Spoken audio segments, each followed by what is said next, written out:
There it is, sitting in my shop on top of the shelf. This is my PROBOAT Rockstar 48-inch gas-powered boat. I actually have not taken this out in 2 years because the video with Everett and I and our friend Aaron and Sean when we went out on the jet boat with dual Rockstars racing alongside when we were in a full-size jet boat, that was like the video for this boat. Really, once that was done, really I couldn't think of anything better than what had happened that day. But I wanted to get out and have some fun today. The pond out back of the house actually is pretty calm, and I figured since I haven't started it up in 2 years, I should do a little maintenance and then take it outside and rip.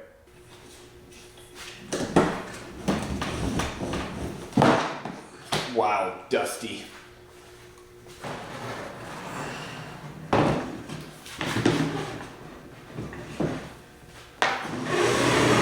That way you guys can see it. I definitely need to wipe it off. So this boat has actually been sitting up there for quite a while, and I figured might as well have a look at it myself. Time to get her up and going again because this boat is a blast. Everett still has his, but he also bought a Zalos from what I understand. I haven't seen it yet, but hope to in the future. But I figured after 2 years, I wonder if this engine will actually fire and how quickly it will fire up.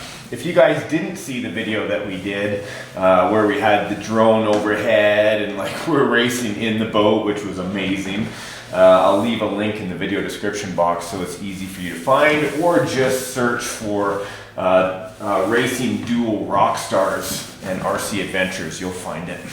Who remembers this? This was from Everett's prop going over my back area here. I know I was piloting the drone at the time to get the aerial footage, and my buddy Sean was driving my boat. But what a great battle wound. Overall, this boat is just massive and very impressive in person. It's really hard to get the scale of it for you, other than to say it takes up most of my fold-up table here, right? This was the only area I wish they would have improved on, plus maybe putting 2 posts up here to hold the lid on. Though I haven't had any issues. Come on, flip it over here. These are just tiny little pieces that hold the back of the boat on. And for this kind of large lid, you know, I'd be concerned. But we didn't have too many problems. I eventually got them to stick in here. But if they kind of vibrate and click out, you can lose your lid, which kind of sucks. So on the inside, here is the 26cc stock engine that goes inside of it. Everything is just the way I left it when I cleaned it up and got it ready for storage. Here we go, small little 2S battery, 5200. I literally mean small, it's tiny, it's just a little bit, I wouldn't even say it's thicker than a normal 2S, so they slapped a lot in there. Only a 15C discharge, it's not like it's really doing a whole lot in there except running the receiver and the servos. So we'll go ahead and plug this in. There we are. I got a full charge in there, so I've got lots of runtime. I don't need to worry about that. And that's one thing I like about gas-powered boats over electric boats is the amount of runtime. They may be a lot slower than an electric boat, right? Because of the brushless setups that are out there. But there's just something about being out on the water with a gas-powered boat that reminds you of, you know, using full-size boats with the smell of the fuel and the waves and all that stuff. Am I doing this wrong? I am, like a dum-dum. Give me a chance to say all that though. Alright, so before I go and attempt starting the motor, I want to make sure that this prop shaft that goes through this tube right here is properly greased.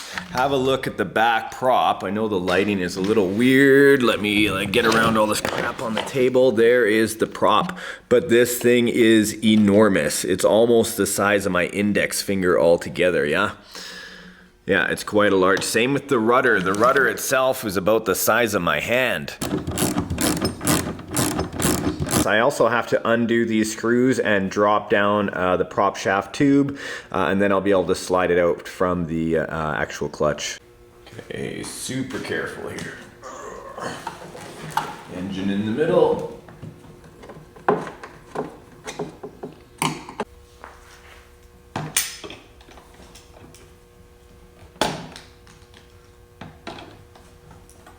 Just using a little bit of force to help the prop shaft slide out of the clutch, and then I should be able to just slide it out the back like that, right out of the stuffing tube. Yeah, and I guess it looks pretty good, but I'm gonna go ahead and add some waterproof grease on here. I only see a little bit of corrosion, not too bad. Maybe I'll clean it up with a wire brush first. Okay, so looking at the boat shaft up close, I don't see any defects or any issues, maybe just a bit of old grease there. Yeah, overall looking pretty good, so I'm gonna go ahead and reassemble it after I grease. Today I'm using cowrc.com, the Utter Butter from the Keith Mesh Cow and the boys down there at Cow RC. This is super waterproof grease that I use in all of my rigs. Just gonna grab some out on a cloth here. Want to make sure there's ample on here. The grease is not only a lubricant for the shaft, but it'll also help water stop from seeping its way up the shaft through the tube there. So that's plenty.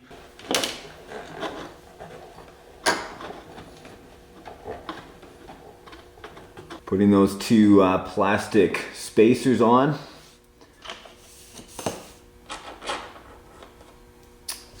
Drive collar back in the same spot. Little Loctite goes a long way, even though that was a lot. Okay, getting that in there without stripping it. Ironically, there should be 3 of these screws back here, but I must have lost one when we were out having fun that day.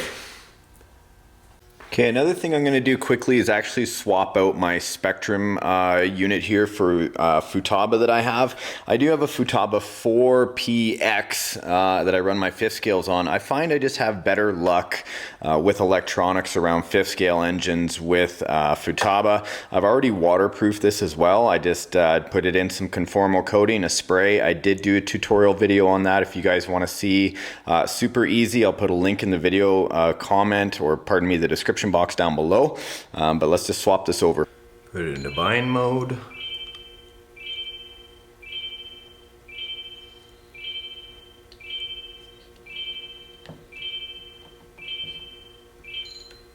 Here's something else I'm going to install quickly here. I won't really go through too much of this, but just so you guys know, to prevent runaways, I've always used Killer RC kill switches.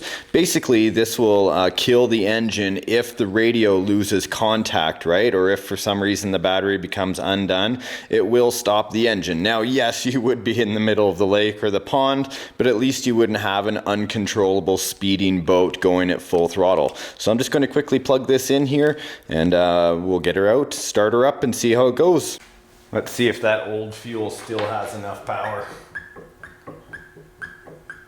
Let's start it on the ground. Okay, high needle has been set back to stock, which is 1 full turn and a half. Low needle has been set back to stock as well, which is 1 full turn and a quarter. Everything looks like it's good to go, so it's got quite a bit of torque on this motor. Let's see if I can do this properly. I guess it helps when I turn it on.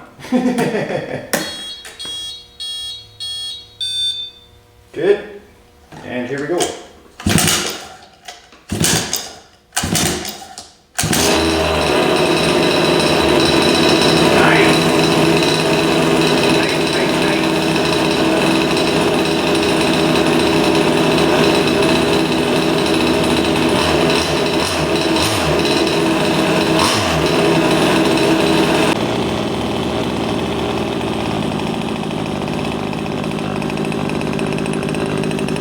Doors are open.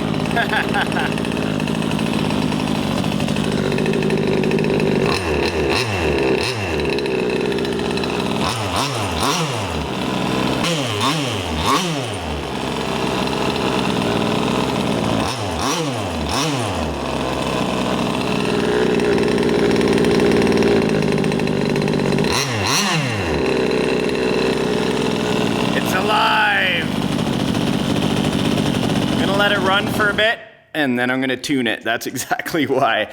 Needs a tune for sure.